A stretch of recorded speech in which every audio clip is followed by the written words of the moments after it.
তুমি চিন্তা করো না মা, এই জঙ্গলে সবাই আমার আপনজন।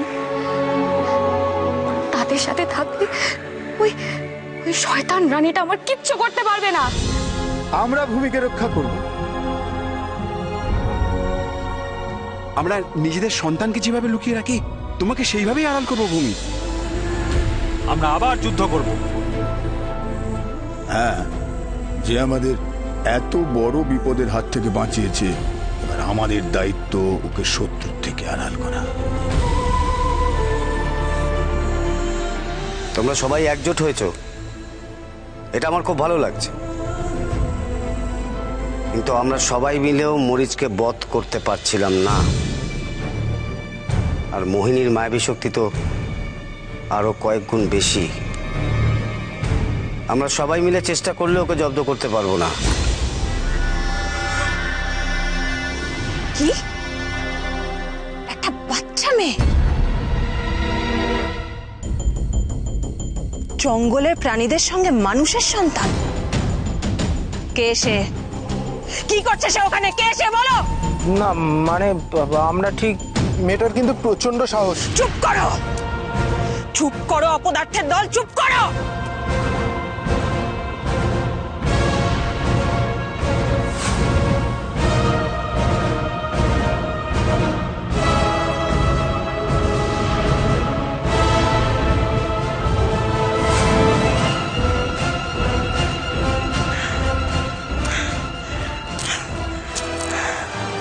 কে মেয়েটা? আমার মরিচকে মেরে ফেলার ক্ষমতা রাখে কে? কার এত বড় স্পর্ধা? তোমার একটা বাচ্চা মেয়ে। ছাড়বো না, ছাড়বো না, আমি কিছুতেই ছাড়বো না। সব শেষ করে দেবো, সব।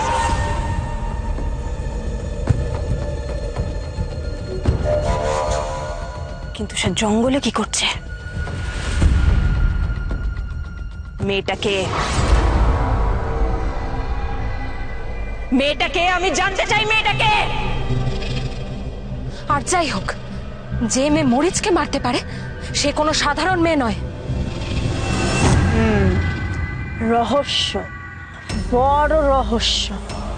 বাতাসে কেমন একটা রহস্যের গন্ধ পাচ্ছি। আমি উত্তর চাই, আমি উত্তর চাই। যে এর উত্তর দিতে পারবে তাকে চাই, তাকে চাই, আমি তাকে চাই।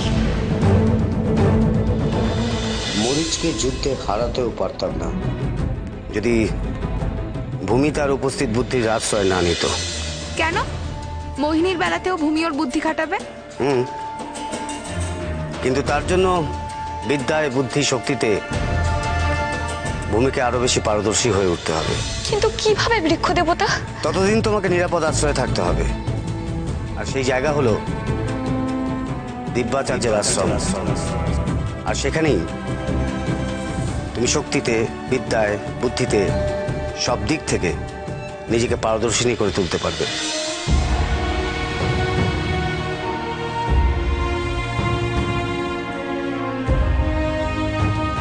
আমার শরীরে সব শক্তি ফুরিয়ে আসছে। এখন আপনি একমাত্র সম্বল। আপনাকে আশ্রমের পথ বলে দিতে হবে। প্রয়োজন পড়লে নিয়েও যেতে হবে। সে আশ্রম লোকচক্ষুর আড়ালে।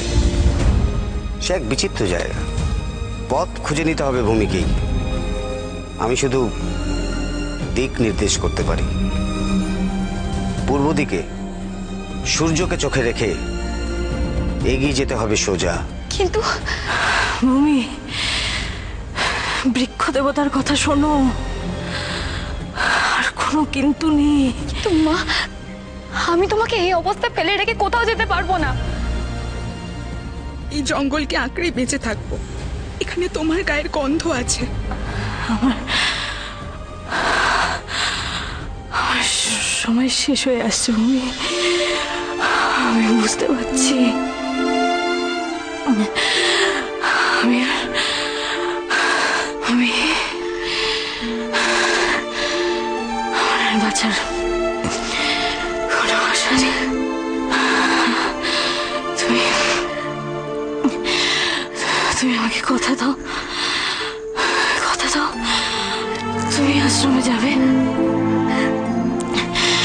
ওই কথা দাও, এটাই আমার শেষ ইচ্ছে। ভূমি, কথা দাও। হ্যাঁ মা, আমি যাব, আমি ঠিক যাব। তোমাকে আরেকটা দায়িত্ব পালন করতে হবে। তুমি তোমার মনকে মানুষের যাবতীয় নিয়ম কানুন শেখাবে। তুমি ভূমিকে বললে আমার যত্ন নিতে, মানুষের আদব কায়দা শেখাতে, কিন্তু আমি যেগুলো শিখতে পেরেছি সেটা কার কাছে গিয়ে বলবো মা? মনে শেখাবে? হ্যাঁ মা, আমি শেখাবো, কথা দিলাম।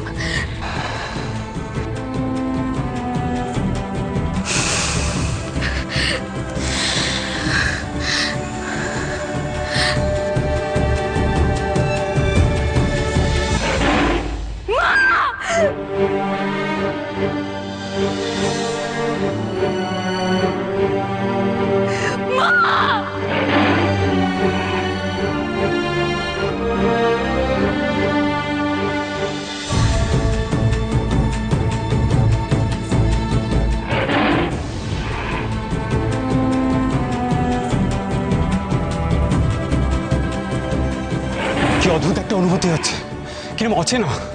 কি হচ্ছে বলতো আজ? আমিও সেটাই ভাবছি। ব্যাপারটা ঠিক সুবিধা লাগছে না অগ্নি। ওই পথ দিয়ে যাওয়াটা কি ঠিক হবে আমাদের? মানেটা কি? জঙ্গলে কি একই জায়গায় দাঁড়িয়ে থাকা যায় নাকি?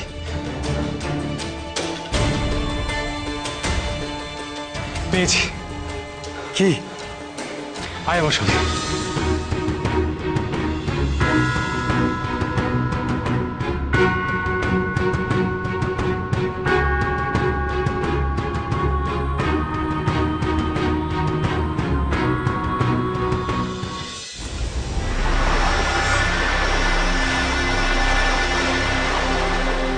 তোমায় এতদিন কেন বাঁচিয়ে রেখেছি জানি না,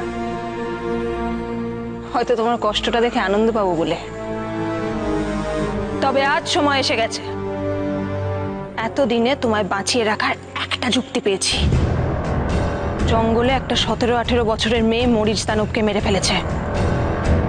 আমি জানতে চাই মেয়েটা কে।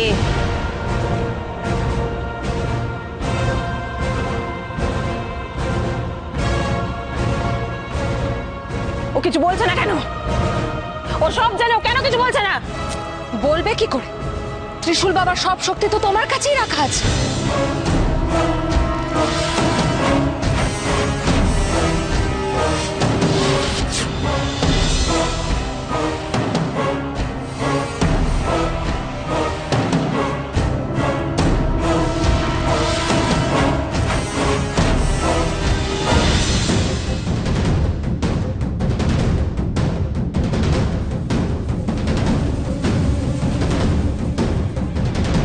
বলো, বলো মেয়েটাকে, বলো কে ওই মেয়েটা, বলো।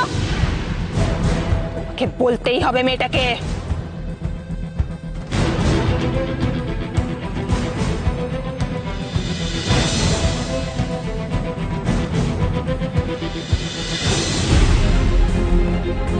কি দেখলে? কি দেখতে পাচ্ছ বলো? কে ওই মেয়েটা, কে? বলো। মুখ খুলবি না? বেশ, দেখ তবে কেমন লাগে।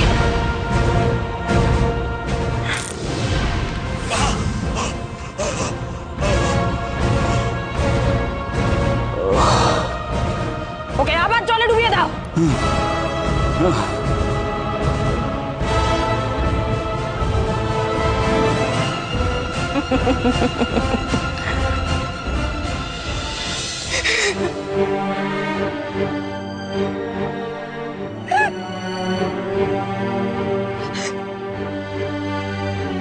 এটাই নিয়ম, জীবন এরকমই হয়।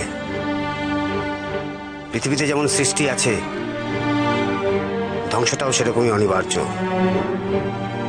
ভেঙে পড়াটা সমাধান নয়। জীবন থাকলে মৃত্যু তো থাকবেই, সেটাই স্বাভাবিক। আমি জানি যে মৃত্যু একটা কঠিন বাস্তব,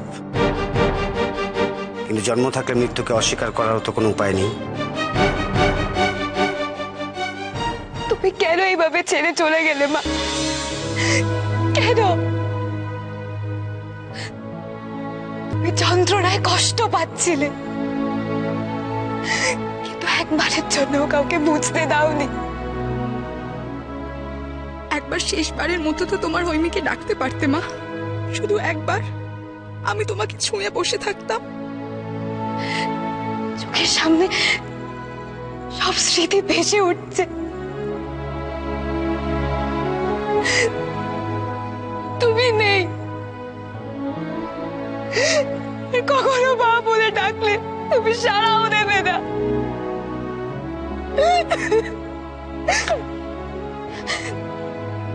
বিশ্বাসই হচ্ছে না।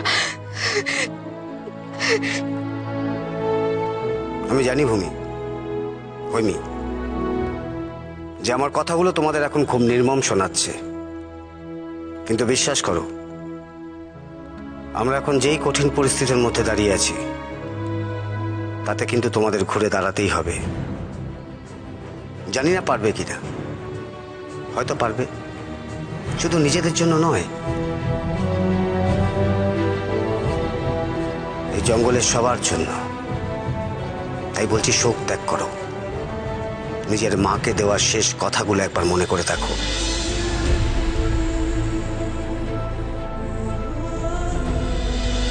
তুমি আমাকে কথা দাও, কথা দাও, তুমি আশ্রমে যাবে।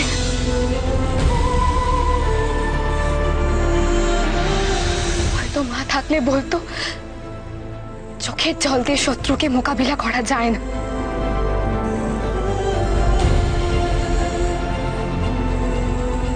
আমরা বাঘিনী খৈরির সন্তান, মন শক্ত কর। আমাদের ওপর জঙ্গলে সবার কত ভরসা, তার দাম তো দিতেই হবে।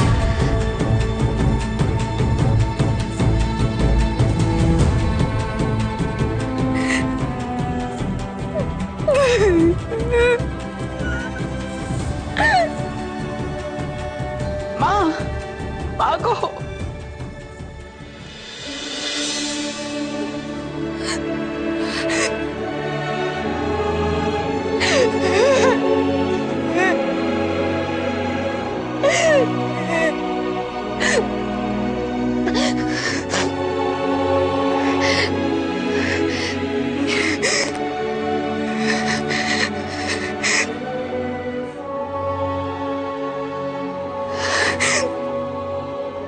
তোমার চোখ দিয়ে আমি জঙ্গলকে চিরেছি। জঙ্গলের সব নিয়ম কানুন তুমি আমাকে শিখিয়েছ। জীবনের সব কঠিন পরিস্থিতিতে, নানা ওঠা পড়ায় তুমি আমার পাশে দাঁড়িয়ে আমাকে দেখিয়ে দিয়েছ কিভাবে ঘুরে দাঁড়াতে হয়। নিজে কি পেলাম সেটা বড় কথা নয়, সবাইকে নিয়ে ভালো থাকা সেটাই জীবন। এসব তো তোমাকে দেখি শেখা মা। আমার কাছে তুমিই পৃথিবী, তুমিই জঙ্গল।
শক্তি তোর মধ্যে সঞ্চারিত করেছে হয়নি।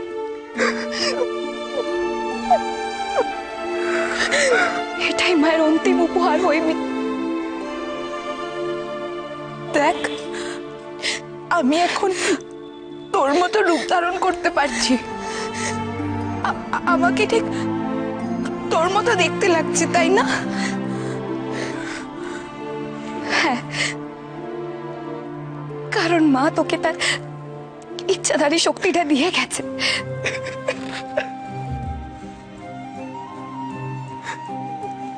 শোনো তোমরা, আজ রাত হয়ে এসছে। কাল ভোরেই তোমাদেরকে রওনা দিতে হবে দিব্যাচার্যের আশ্রমের দিকে। এই জঙ্গলে থাকাটা তোমাদের পক্ষে আর নিরাপদ নয়।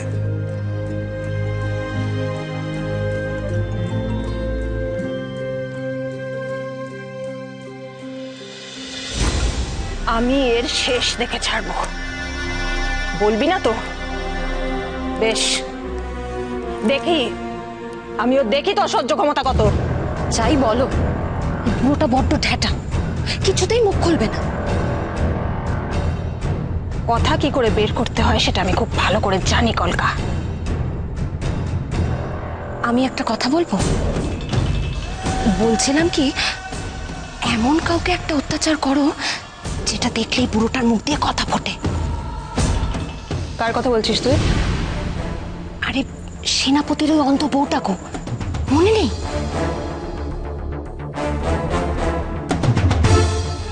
সেনাপতির ওই অন্ধ বউটাকে কাল ভোরের মধ্যে আমি এখানে দেখতে চাই।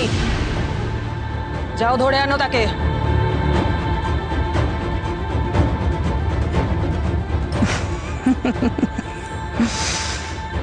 লেগেছে, খোঁচাটা ঠিক জায়গাতেই লেগেছে। ভয় পাচ্ছে, শুনেই চমকে উঠছে। সেনাপতির বউটার যখন চোখের জলে নাকের জলে এক করব, তখন কি করবে? হ্যাঁ,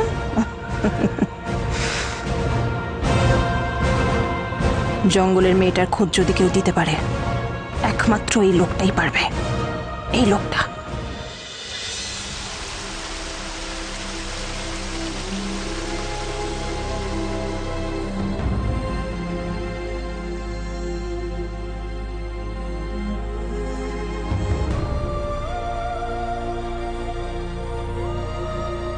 কিছুই তো দেখতে পাচ্ছি না, তবে কেন মনে হচ্ছে কিছু একটা আছে আশেপাশে।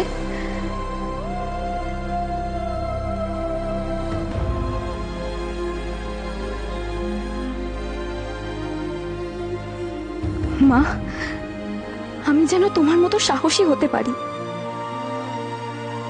আমার সঙ্গে থেকো, তোমার শেখানো সবকিছু আমি যেন বিপদে আপদে মনে রাখতে পারি।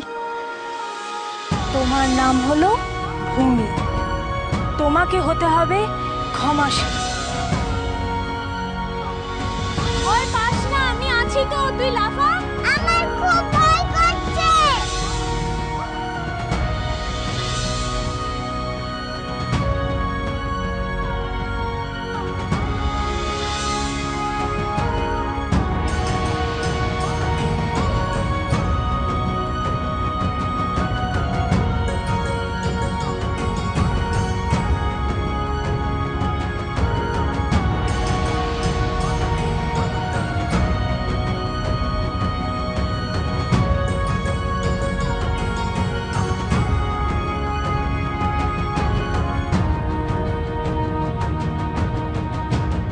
কিছু জানা বাকি থেকে গেল,